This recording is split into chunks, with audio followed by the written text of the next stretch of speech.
Welcome, deep divers. When we talk about government, especially at the very top, clarity and transparency, well, they're not just nice to haves, are they? No, not at all. They're pretty essential, actually. Right. So imagine if serious questions started piling up, questions backed by quite a stack of sources about who was really calling the shots in the White House. It's a critical question. And that's exactly what we're doing a deep dive into today. These growing concerns, the investigations swirling around former President Joe Biden's cognitive and physical state while he was in office. Yeah. And this really hits at the core of public trust, doesn't it? And how our constitutional system is supposed to function. For this dive, we've looked at a whole range of stuff. Congressional investigations, official records, but also whistleblower reports, claims from a new book, media takes. It's a lot. It really is. And you get different narratives, different angles. Absolutely. So our goal here, just to be clear, is to lay it all out. We want to show you the main allegations, the facts around the investigations as they're reported, and maybe touch on the bigger picture implications. Exactly. We're looking at what the sources say without us taking a side, just presenting the information so you can understand the full picture. Right. So let's get into it. Okay, so maybe we start with some of the more vivid claims about the former president's cognitive state.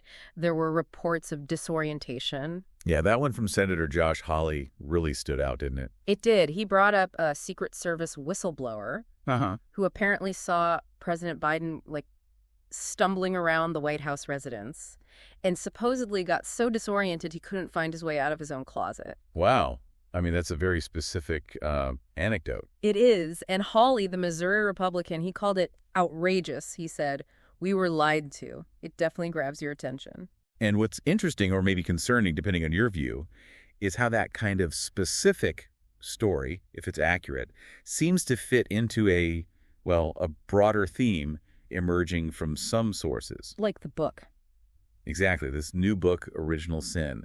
It makes a pretty bold claim, basically saying 5 people were running the country, and Joe Biden was at best a senior member of the board. Okay, senior member of the board, that implies. Yeah. What, a huge amount of delegation. Or potentially, maybe even suggests his authority was effectively sidelined because of, perceived limitations. If true, that changes everything about how decisions were made, doesn't it? Fundamentally, and these weren't just whispers in Washington or claims in a book. Our sources show this stuff was out there, being discussed publicly. Right, like Alyssa Farah Griffin talking about the bombshell book claims on The View. And you saw it reflected online, too. We found comments like one saying, Joe Biden is basically in Alzheimer's mode. Now, that's just one comment, but it shows there was this public chatter, this concern bubbling up. It points to a real public perception issue, at the very least. Okay, so building on those cognitive concerns, the sources then pivot to things that question, like the mechanics of the presidency itself, the actual official actions. Yeah, the whole autopen controversy. Tell us about that. The allegation is, what, staff using a machine to sign his name?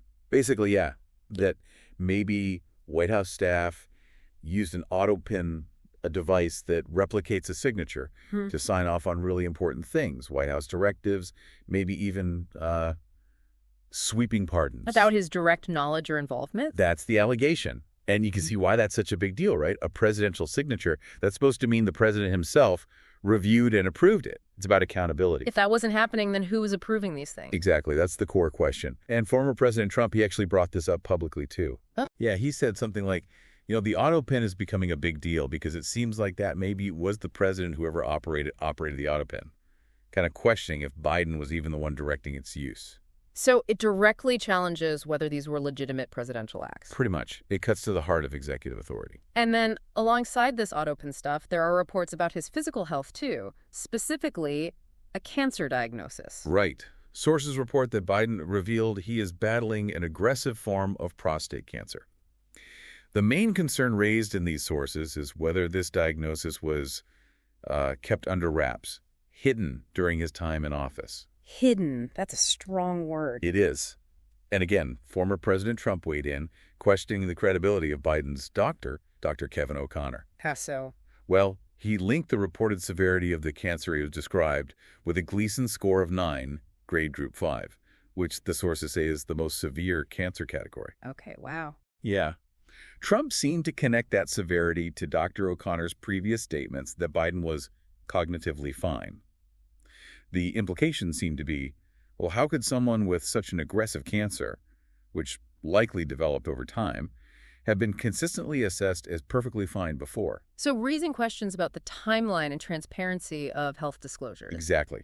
If you put the autopen questions together with the health questions, you see this narrative building in the sources about a lack of transparency, maybe even deception, regarding the president's actual condition and ability to perform his duties. Which naturally leads to talk of a cover-up. Precisely. And that's where Congress really steps in. Okay, let's talk about the investigations. Senator John Cornyn seemed pretty direct about this. Yeah, he led a Senate hearing and flat out stated, according to our sources, that the American people were deliberately misled about President Biden's health. He said important information was kept secret. And Senator Hawley was even more explicit, wasn't he? He was. Hawley accused the Biden administration and media directly of covering up Biden's mental decline. Pretty strong language. Very strong. So what are the actual investigations looking into? Let's start with the House. James Comer. Right. House Oversight Committee Chairman James Comer. His committee is actively investigating this alleged cover-up of President Joe Biden's mental decline and also the potentially unauthorized use of autopen. And how are they investigating? What are they asking for? They've demanded transcribed interviews, not just from Dr. O'Connor, the physician, but from a whole slew of former senior White House aides. Like who? The list is long. Annie Tomasini, Anthony Bernal, Ashley Williams, Neera Tanden, Michael Donnellan, Anita Dunn, Ronald Klain, Bruce Reed, Steve Ricchetti. Basically, the inner circle. Wow. That's a lot of key people. Has the White House been cooperative? Well, the sources we reviewed suggest there's been pushback. They report the Biden White House obstructed earlier attempts to get these aides to testify. Obstruction. That's another serious term. It is. And relatedly, you had Attorney General Merrick Garland defying a subpoena for audio recordings from Special Counsel Robert Hur's investigation, the one that also commented on Biden's memory. Right, I remember that. So Comer's not backing down. He's warned about swift and decisive action if what he sees as obstruction continues. He said the American people deserve to know when this decline began, how far it progressed, and who was making critical decisions on his behalf. That really lays out the stakes from the committee's perspective. What about the Senate side? Cornyn's hearing. Yeah, that hearing, co-led with Senator Eric Schmidt, had a pretty dramatic title, Unfit to Serve: How the Biden Cover-Up Endangered America and Undermined the Constitution. Unfit to serve. Doesn't get much clearer than that. No.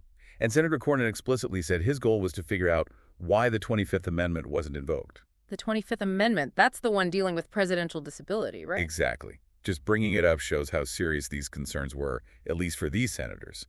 Invoking the 25th is a massive deal, constitutionally speaking. Cornyn even warned about a constitutional crisis, didn't he? He did, posing some really stark questions like, who is in charge? Whose finger is on the nuclear button?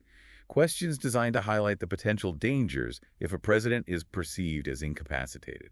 So he's asking fundamental questions about national security and leadership. Absolutely. And he also called for a federal probe into whether laws were broken, if Biden's team misrepresented or made material omissions about his health. And they set up a way for people to come forward. Yeah, Cornyn and Schmidt opened a whistleblower hotline specifically for former staffers or officials who might have information.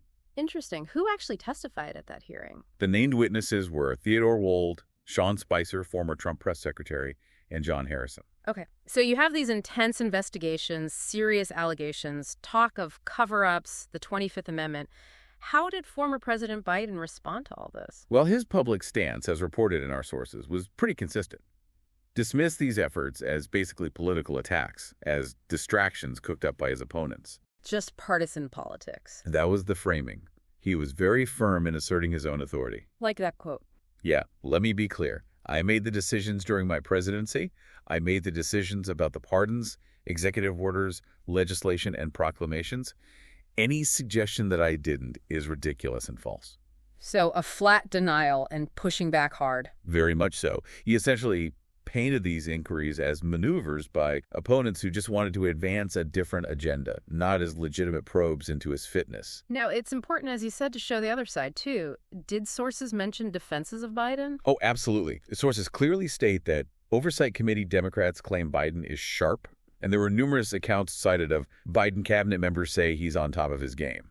So a completely different picture from his allies and staff. Right. People close to the White House, according to these reports, would point to things like his handling of complex G7 negotiations, his ability to recall policy details in meetings, or delivering long speeches without a script as evidence that he was fully capable and mentally acute. So you have these two completely competing narratives running side by side. Exactly. Which really puts the public in a difficult position trying to sort through it all. And what about the wider impact of all this, beyond the specific claims? What did the sources say about how this affected things more broadly? Well, they suggest this whole situation contributed to a feeling of unreality or paranoia, even uncertainty about who's really in charge. That sounds corrosive. It can be. The sources argue it erodes public trust not just in the individual, but in government institutions and the whole democratic process. Right. It fuels political chaos and distrust. Yeah, you can see how that would happen. It also definitely poured fuel on the fire of the ongoing debate about age in the presidency, didn't it? For sure. Should health issues be more openly discussed? Is there an age where it becomes, too much of a risk for such a demanding job? Right. And you heard that sentiment explicitly from Republicans quoted in the sources.